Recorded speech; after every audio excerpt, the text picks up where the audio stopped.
Hello, my name is Jesvia, and this session is about research ethics. Before we begin our research, we need to ask ourselves about the integrity of our intentions, our motives, and our purpose in wanting to carry out the research. And we need to carefully consider the underlying ethical concerns to make sure that we're not harming anyone or anything involved with the research. And this includes people, animals, or organisation. In this session, I will explain how I complied with ethical norms in conducting my own research in compiling my own case study. This was a case study exploring the societal gatekeeper role of an identified Ofsted Inspector using a systems thinking model of creativity within the domain of the vocational business studies curriculum in further education colleges in England from 2012 to 2015. To think critically about my intentions in doing this research, I asked myself questions like, what is my purpose in doing this research? Why do I want to do it? What are my motives? What's driving me? What are the outcomes I hope to achieve? To answer these questions, I turned to the wisdom of classic philosophers such as Socrates and Plato. Socrates advocated living virtuously in the pursuit of happiness, and his student Plato further idealized the concepts of truth, beauty, and happiness. I aspire to these classical core philosophical values, so I reflected on the likelihood of revealing truth and generating beauty and happiness for myself and others through my research. Aristotle said that every skill and every inquiry, and similarly every action and rational choice, is thought to aim at some good, and so the good has been aptly described as that at which everything aims. I felt convinced that my research was in alignment with these philosophical values and that it had the potential to reveal truth and generate beauty and happiness for myself and others at a local community and also at an international level. In other words, my research, in my opinion, is well aimed at doing some good. It's useful to begin with the end in mind and envisage the impact of our research at a local, national, and international level. At a local level, I feel a great deal of compassion for fellow teachers struggling to nurture creativity under the pressure of competing priorities such as exam preparation and development of vocational skills such as creativity. Through my research exploring internal and external pressures that restrict the development of creativity skills, my intention was to illuminate and to help to alleviate some of the associated challenges that educators and students face. I believe there needs to be a synthesis of approaches to development of creativity, and my intention is to use the exploration of my role as an Ofsted Inspector as a basis for further exploration of the role of gatekeepers for creativity at an international level. Once I was clear about my philosophical integrity in conducting my case study research, I completed essential documentation to request permission from my university to invite potential participants for my research. This included a letter of introduction, a research information sheet, and a consent form. The letter of introduction contained information such as my background experience relevant to the research, my purpose in conducting the research, my intended research methodology, in other words, how I would carry out the research and report my findings. In this letter, I assured potential participants of their right to remain anonymous and to be able to change their mind about participating in the research up to 6 months after their initial consent. The letter of introduction also explained how I would publish my findings during and after completion of the research. The second part of my essential documentation required for the ethical review seeking permission to contact potential participants was a research information sheet which elaborated on my research design. It gave a more detailed description of the context for my research, and it provided a statement of my intended purpose for the research. The third piece of essential documentation seeking ethical approval consisted of a consent form, which I would ask all participants to sign. This consent form was designed to ensure that participants had read my letter of introduction and the accompanying research information sheet with details of my research purpose, my methodology, and my intentions. The participants signed to agree that they understood the requirements for their participation and their rights to anonymity and their ability to withdraw from the research by contacting myself or my research supervisor up to 6 months after their signed consent. The consent form assured participants that their personal data would be removed from the study and destroyed unless the findings had already been published if they chose to withdraw from the research. Furthermore, the consent form assured participants that their personal data would only be processed for the purposes of the research outlined in the accompanying research information letter in accordance with current data protection legislation. My application, including the 3 essential documents, the letter of introduction, the research information sheet, and the informed consent form, was accepted by the university ethical review panel, and I was given a seal of approval to go ahead with my field research. However, being truly ethical in our research is much deeper than the information contained in forms.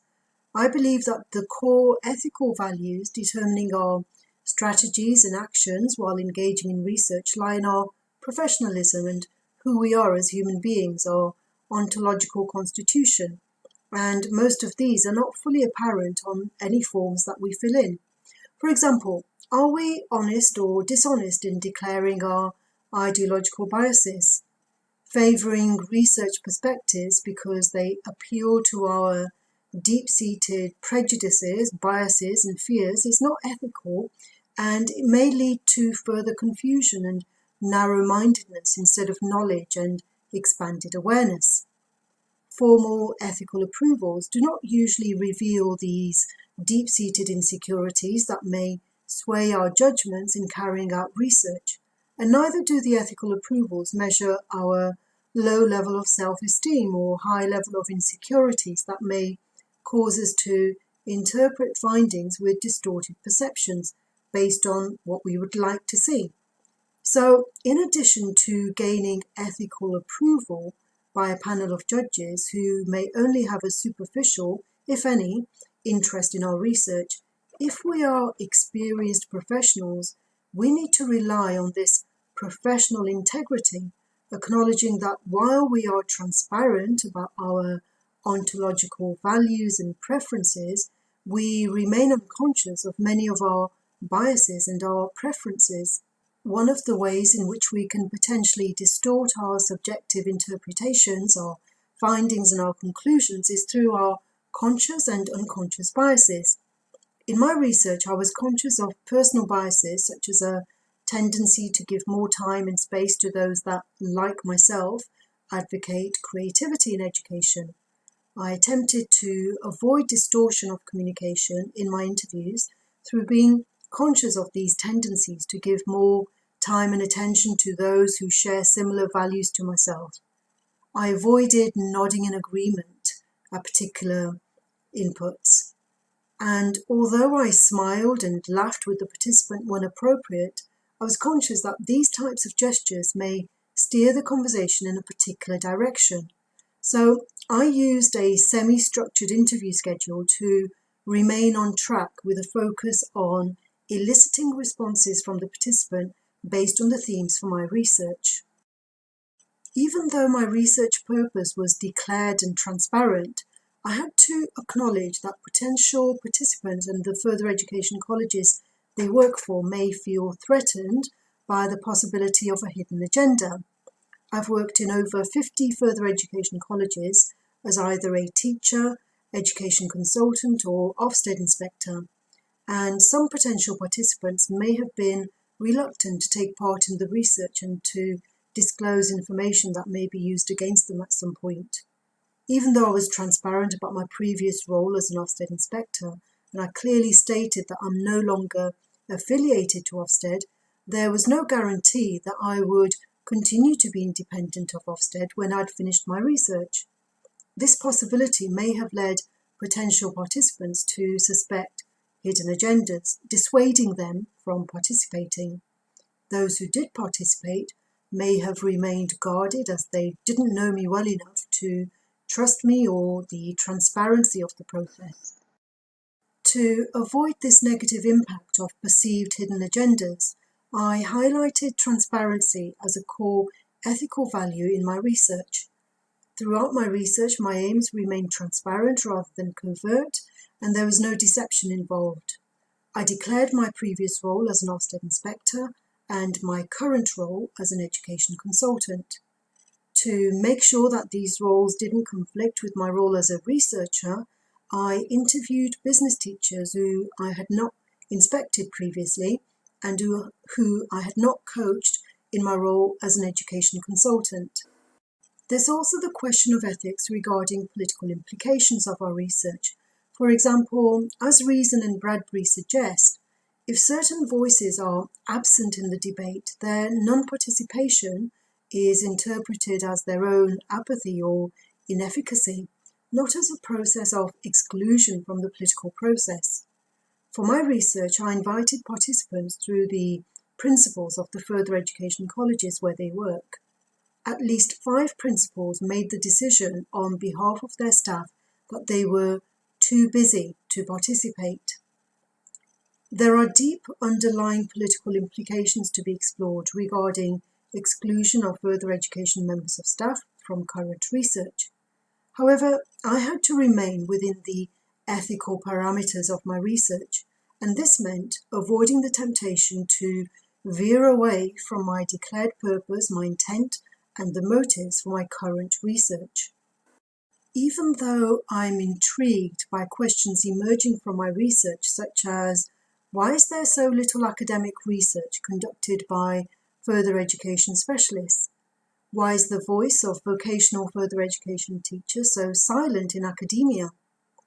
These questions are not the central focus of my research, and it would be unethical to use the primary source data that I gained through my interviews for a purpose that was not transparently stated in my initial research information sheet. I would need to seek additional consent for use of data gained for a particular purpose if I wanted to use it later for an alternative. Other important ethical issues relate to wasting time and money. As Gorard warns, using an inappropriate design or no design at all, as is currently so common in the existing social science literature, is just as unethical as research that sought to harm its participants, perhaps more so. In fact, such poor research does harm the participants by wasting their time and the rest of us by wasting our money. I made an attempt to ensure that my research design and implementation were of the highest standards to avoid wasting my own time and money, and more importantly, the precious time of my participants. I used a combination of secondary source data from the public domain, copyrighted published articles, and primary source data from interviews, which I recorded and transcribed. I was able to easily access and download Ofsted inspection reports from the internet, and these are freely available to the public for information and also for research purposes. I was also able to easily download articles from the Times Educational Supplement magazine, but these are copyright protected, so I adhered to ethical guidelines for use of published material, and I reference this material appropriately. Ownership of the interviews that I've conducted and the transcriptions I've compiled belongs to me as a self-funded researcher. Likewise, as a self-funded researcher, copyright of my research publications belongs to me.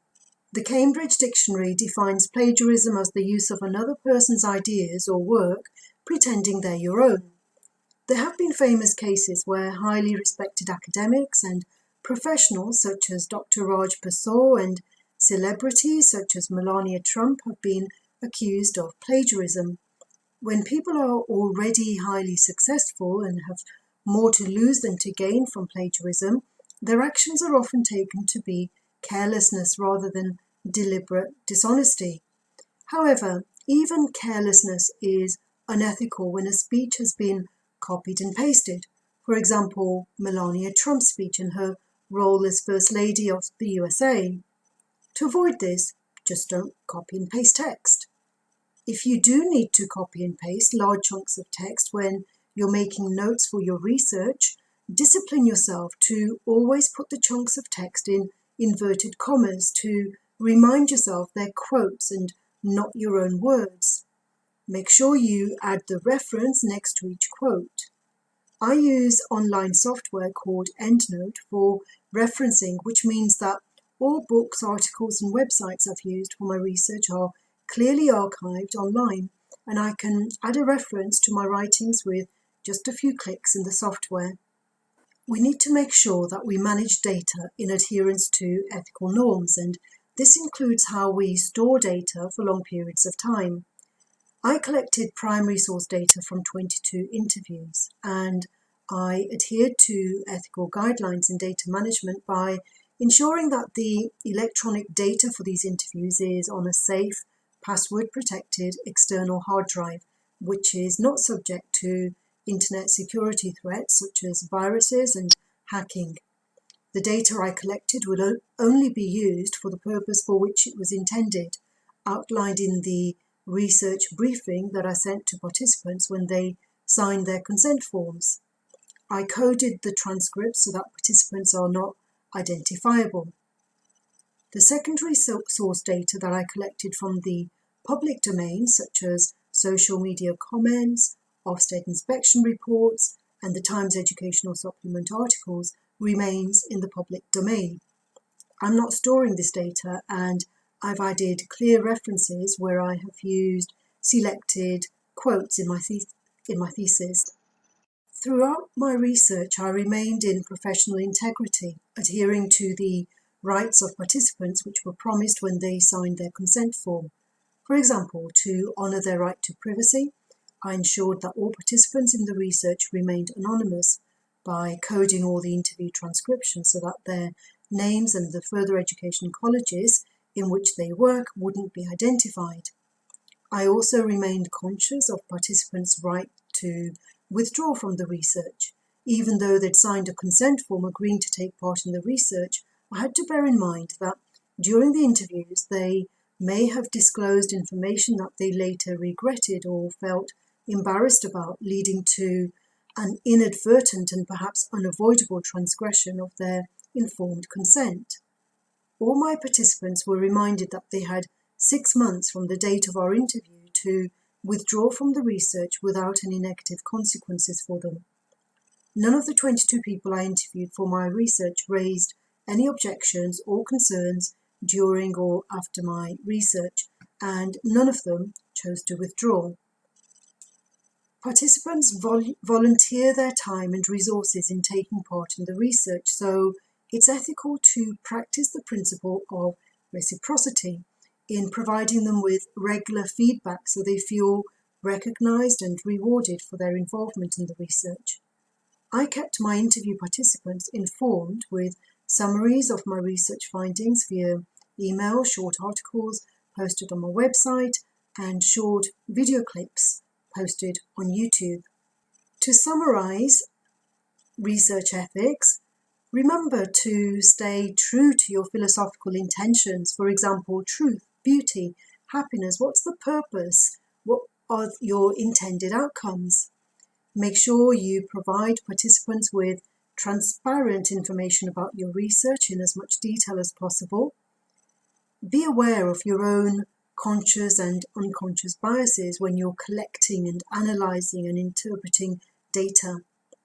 Make sure that you manage your data carefully so that it's safe and free from the threats of viruses and hacking, and don't use the data for undeclared purposes. If you use the data for later research, make sure that you ask for additional consent to do that.